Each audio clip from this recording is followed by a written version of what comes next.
बघा, यापूर्वीच्या व्हिडिओमध्ये आपण simple present tense, present continuous tense तसेच प्रेझेंट परफेक्ट टेन्स यांच्या वाक्याचं ऍक्टिव्ह व्हॉइसचं पॅसिव्ह व्हॉइस मध्ये कसं रूपांतर करायचं ते आपण पाहिलेलं होतं.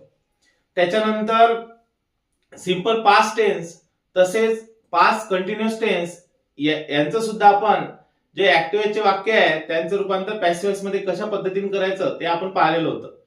तर आपल्या या आजच्या व्हिडिओमध्ये आपण पास्ट परफेक्ट टेन्स चे वाक्य ऍक्टिव्ह चे पॅसिव्ह व्हॉइस मध्ये कसे रूपांतर करायचे ते बघूया.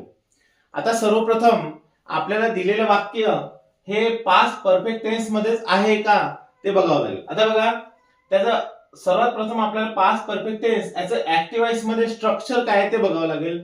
बघा, यात काय असतं, हॅड प्लस V3 म्हणजे हॅड आणि वरचा थर्ड फॉर्म. तर पॅसिव्ह व्हॉइस मध्ये बदल काय होतो, हॅड जसंच्या तसंच घ्यायचं आहे आपल्याला, प्लस बीन हा एक नवीन शब्द इथे ऍड करायचा आहे. लक्ष द्या, या शब्द कंटिन्युअस मध्ये आपण बीइंग हा शब्द ऍड करतो होतो, तर इथे आपल्याला बीन हा एक नवीन शब्द इथे ऍड करायचा आहे प्लस वरचा थर्ड फॉर्म. आता आपण वाक्य घेऊन बघूया. आता बघा, हे वाक्य आहे, एक्झाम्पल आहे, the hunter had caught a fox. अशा पद्धतीचे हे वाक्य आहे. आता हे वाक्य पॅसिव्ह व्हॉइस मध्ये आहे, याचं रूपांतर आपल्याला ऍक्टिव्ह व्हॉइस मध्ये करायचं आहे. सर्वप्रथम आपल्याला माहित आहे या वाक्यामधला जो ऑब्जेक्ट आहे तो आपल्याला पहिले सर्वप्रथम सब्जेक्ट बनवायचा आहे. बघा, अ फॉक्स, अ फॉक्स. त्याच्यानंतर आपल्याला हॅड घ्यायचा आहे, हॅड. एक नवीन शब्द इथे ऍड करायचा आहे, बीन. नंतर व्हर्बचा third form cot.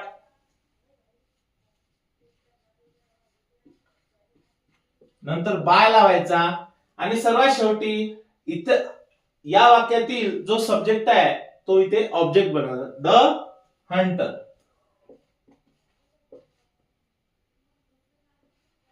The Hunter. बघा, अशा पद्धतीचे ऍक्टिव्ह व्हॉइस चे जे वाक्य दिलेलं होतं ते त्याचं रूपांतर आपण पॅसिव्ह व्हॉइस मध्ये केलं. बघा, the hunter had caught a fox. A fox, सर्वप्रथम आपण काय केला, ऑब्जेक्ट घेतला, नंतर हॅड लावला त्याला, नंतर बिन हा एक नवीन शब्द तिथे ऍड केला, कॉट वर्बचा थर्ड फॉर्म घेतला, बाय द हंटर म्हणजे हा जो सब्जेक्ट होता त्याला इथे आपण काय केलं, ऑब्जेक्ट बनवलं. नंतर बघा, दुसरं वाक्य आपण, दुसरं एक्झाम्पल जे आहे त्याचं सुद्धा आपण ऍक्टिव्हचे रूपांतर पॅसिव्ह व्हॉइस मध्ये करूया. I had taken a class. आता या वाक्यातील जे ऑब्जेक्ट आहे अ क्लास, आपण याला सब्जेक्ट बनवूया, अ क्लास. हॅड घ्यायचं आपल्याला नंतर. बघा, त्याच्यानंतर बीन हा एक शब्द इथे ऍड करायचा आहे, वर्बचा थर्ड फॉर्म घ्यायचा आहे,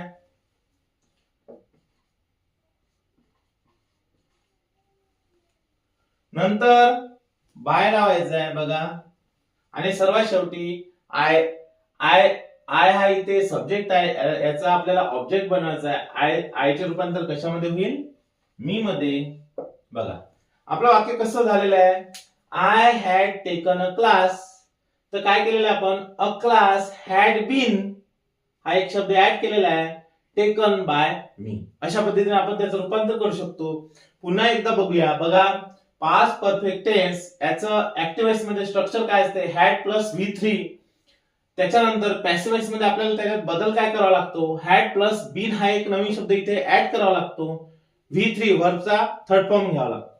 वाक्य दिलेले आहे, आपण त्याचं रूपांतर केलेलं आहे. बघा, the hunter had caught a fox. आपण इथचा जो ऑब्जेक्ट होता याला सब्जेक्ट बनवलं. बघा, ऍक्टिव्ह व्हॉइस मध्ये जो ऑब्जेक्ट असते त्याला आपण पॅसिव्ह व्हॉइस मध्ये सब्जेक्ट बनवतो आणि ऍक्टिव्ह व्हॉइस मध्ये जो सब्जेक्ट असते तो पॅसिव्ह व्हॉइस मध्ये आपण त्याला ऑब्जेक्ट बनवतो. बघा, अ फॉक्स हॅड बीन हा एक नवीन शब्द इथे ऍड केलेला आहे. Past perfect tense, perfect tense मध्ये बीन हा एक शब्द ऍड होतो. त्याच्यानंतर कंटिन्युअस टेन्स मध्ये बीइंग हा एक शब्द ऍड होतो. बघा, बीन हा शब्द ऍड केला, नंतर कॉट वर्बचा third form by the hunter. आता इथे बघा, दुसऱ्या वाक्यामध्ये काय केलं आपण, I had taken a class. A class हा इथे जो ऑब्जेक्ट होता त्याला आपण सब्जेक्ट बनवलं. हॅड हा शब्द घेतला, त्याच्यानंतर हॅड नंतर बीन हा एक शब्द इथे ऍड केला आपण, वरचा थर्ड फॉर्म बाय मी, बघा आयचा काय केलं आपण इथे मी मध्ये रूपांतर केलं. अशा पद्धतीने आपण पास्ट परफेक्ट टेन्सचा ऍक्टिव्ह चे जे वाक्य आहे ते पॅसिव्ह वॉइस मध्ये रूपांतर करू शकतो. बघा सिंपल फ्युचर टेन्स च्या वाक्याचे आपण ऍक्टिव्ह चे रूपांतर पॅसिव्ह वॉइस मध्ये कसं करायचं ते बघूया. आता बघा सर्वप्रथम आपल्याला सिंपल फ्युचर टेन्स च्या वाक्याचे ऍक्टिव्ह वॉइस मध्ये स्ट्रक्चर काय असते ते बघूया. बघा इथे काय असते, विल प्लस V1 म्हणजे विल, तसेच प्लस V1 म्हणजे व्हर्बचा फर्स्ट फॉर्म, किंवा मग शाल प्लस V1 म्हणजे शाल प्लस व्हर्बचा फर्स्ट फॉर्म. आता विल आणि शाल केव्हा वापरायचं, कोणासोबत वापरायचं बघा. आता ज्या वेळेला आपण एखादी गोष्ट डिटर्मिनेशनने बोलत आहे, म्हणजे ती गोष्ट आपण करणारच आहे, तर जेव्हा आपण ते आय आणि वी सोबत वापरू, will, I will, we will, तर आपण जी गोष्ट बोलणार आहोत ती आपण करणार आहोत, म्हणजे डिटर्मिनेशन असते. समजा आय आणि वी सोबत जर आपण विल लावलं, जर आपण यू सोबत विल लावलेला आहे किंवा he will, she will, it will, they will असं लावलेलं आहे, तर त्याचा अर्थ ते नॉर्मल आहे, म्हणजे त्याच्यावर कंपल्शन नाही आहे, ते गोष्ट त्यांनी केलीच पाहिजे किंवा नाही केली पाहिजे, म्हणजे त्याच्यावर कंपल्शन नाही आहे. त्याच्यानंतर आपण शाल बद्दल जर बोलायचं झालं, शाल आपल्याला कोणासोबत लावायचं आहे, तर आपण जर आय शाल, वी शाल अशा पद्धतीने लावलं, म्हणजे आपण आय सोबत किंवा मग वी सोबत शाल लावलेला आहे, तर ते नॉर्मल वाक्य झालेलं आहे, म्हणजे आपल्याला ती क्रिया आपण करणारच आहोत किंवा नाही करणार ते, म्हणजे तेवढं कंपल्शन नाही. पण जर आपण शाल, यू, ही, शी, इट, दे सोबत लावलेलं असेल तर ते कंपल्शन आहे, म्हणजे ते वाक्य ते जी क्रिया आहे ते करणार आहे म्हणजे आहे. आता बघा याचं जे आहे ऍक्टिव्ह वॉइसचं स्ट्रक्चर अशा पद्धतीने आहे. आपण पॅसिव्ह वॉइस मध्ये याच्यात काय बदल होतो ते बघूया. आपल्याला विल किंवा शाल घ्यायचं आहे, प्लस बी प्लस व्हर्बचा थर्ड फॉर्म. बघा हा बी शब्द इथे ऍड करायचा आहे, म्हणजे आपल्याला याच्यानुसार सब्जेक्ट नुसार आपण तिथे विल किंवा शाल घेणार आहोत. आता बघा दिलेलं वाक्य आहे, I will write a letter. याचं रूपांतर आपल्याला करायचं आहे. बघा आपल्याला माहित आहे दिलेलं जे ऍक्टिव्ह वाक्य असते त्या वाक्यामध्ये जो ऑब्जेक्ट असतो तो इथे सब्जेक्ट बनतो. इथे बघा इथे हा ऑब्जेक्ट आहे, हा इथे सब्जेक्ट बनला, अ लेटर. त्याच्यानंतर विल घ्यायचा आपल्याला, विल बी हा एक शब्द इथे ऍड करायचा आहे, विल बी, वरचा थर्ड फॉर्म रिटर्न, बाय लावायचा, आणि आयचा काय होतो इथे, आय कशामध्ये कन्वर्ट होतो, मी मध्ये. बघा म्हणजे आपलं वाक्य काय झालं, I will write a letter. या ऍक्टिव्ह चे वाक्याचं रूपांतर आपण कसं केलं, a letter will be return by me. त्यानंतर या वाक्याचं बघा, I will take a class. बघा या वाक्यामध्ये हा जो ऑब्जेक्ट आहे अ क्लास, विल, त्यानंतर बी लावायचा, थर्ड फॉर्म टेकचा थर्ड फॉर्म टेकन, बाय, सर्वात शेवटी आय कशामध्ये कन्वर्ट करायचं, मी मध्ये. बघा म्हणजे या वाक्याचं काय ऍक्टिव्ह वॉइसचं रूपांतर पॅसिव्ह वॉइस मध्ये कशा पद्धतीने केलं बघा. I will take a class म्हणजे अ क्लास, इथे जो ऑब्जेक्ट होता तो आपण इथे सब्जेक्ट बनवला त्याचा, नंतर विल इथे लावलेला आपण हेल्पिंग वर्ब, नंतर बीई हा एक शब्द ऍड केलेला आहे, टेक जो व्हर्ब आहे त्याचा थर्ड फॉर्म घेतलेला आहे टेकन, बाय, आणि नंतर आय जो हा सब्जेक्ट होता त्याचा आपण इथे ऑब्जेक्ट बनवलेला आहे, आय ला आपण मी मध्ये कन्वर्ट केलेला आहे, म्हणजे a class will be taken by मी.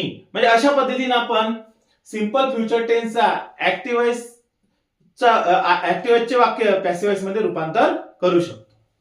बघा आता आपण सिंपल फ्युचर टेन्सच्या वाक्याचे ऍक्टिव्ह वॉइस चे रूपांतर पॅसिव्ह वॉइस मध्ये कसे करायचं ते आपण पाहिलेलं आहे. तर तसेच फ्युचर कंटिन्युअस टेन्सच्या वाक्याचे ऍक्टिव्ह वॉइस चे रूपांतर पॅसिव्ह वॉइस मध्ये होत नाही. तर आता बघा फ्युचर परफेक्ट टेन्सच्या वाक्याचे ऍक्टिव्ह वॉइस चे रूपांतर पॅसिव्ह वॉइस मध्ये कसे करायचे ते आपण बघूया.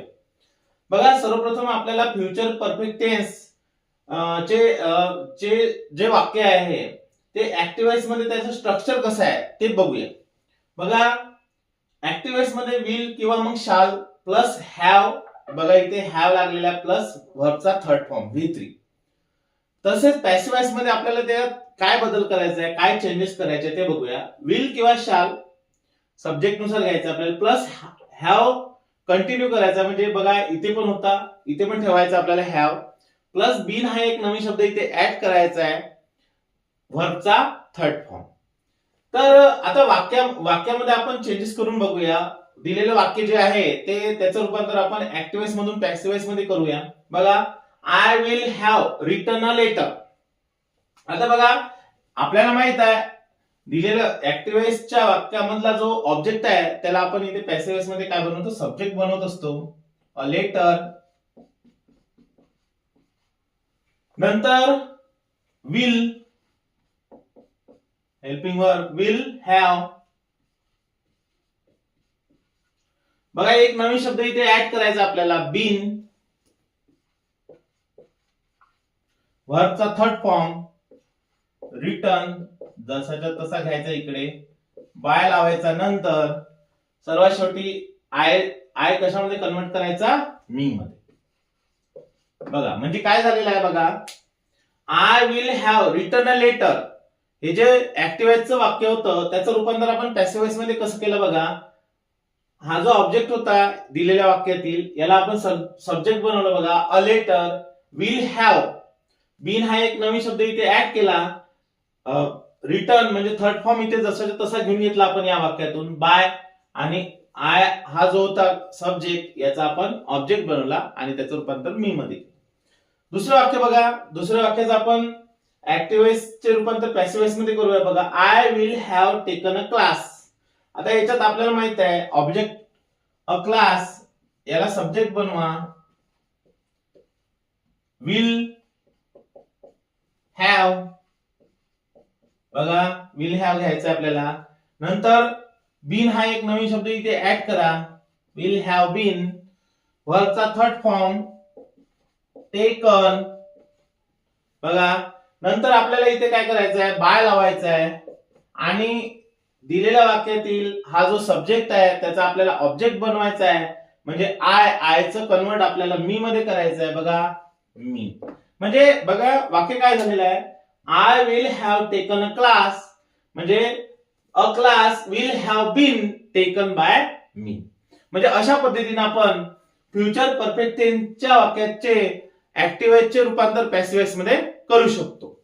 म्हणजे आपल्याला सर्वप्रथम आपल्याला काय करायचं आहे, त्याचं जे स्ट्रक्चर आहे ते लक्षात ठेवायचं आहे, म्हणजे आपल्याला तो फ्युचर परफेक्ट टेन्स ओळखता आला पाहिजे. तसं विल शाल प्लस हॅव, विल किंवा शाल प्लस हॅव व्हर्बचा थर्ड फॉर्म, इथे आपल्याला विल किंवा शाल ठेवायचा आहे अकॉर्डिंग टू सब्जेक्ट हॅव आणि हा एक नवीन शब्द इथे ऍड करायचा आहे आणि व्हर्बचा थर्ड फॉर्म. अशा पद्धतीने आपण इथे वाक्यांचं पण रूपांतर केलेलं आहे.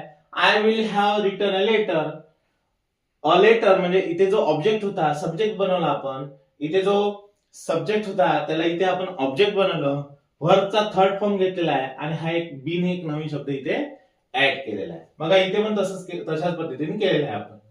तर बघा आता आपले जे टेन्सेसचे चेंज वॉइस होते ते सर्व संपलेले आहे.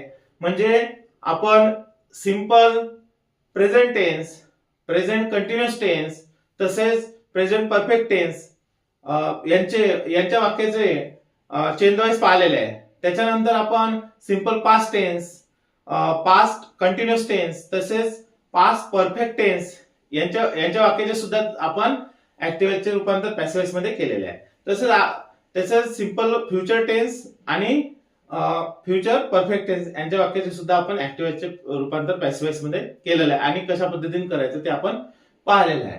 तर आता जे बाकी टेन्सेस आहेत जसं फ्युचर कंटिन्युअस टेन्स याच्या वाक्याचं ऍक्टिव्ह वॉइसचं रूपांतर पॅसिव्ह वॉइस मध्ये होत नाही. तसेच जे आपले present perfect continuous tense, past perfect continuous tense व फ्युचर परफेक्ट कंटिन्युअस टेन्स यांचं सुद्धा चेंज वॉइस होत नाही.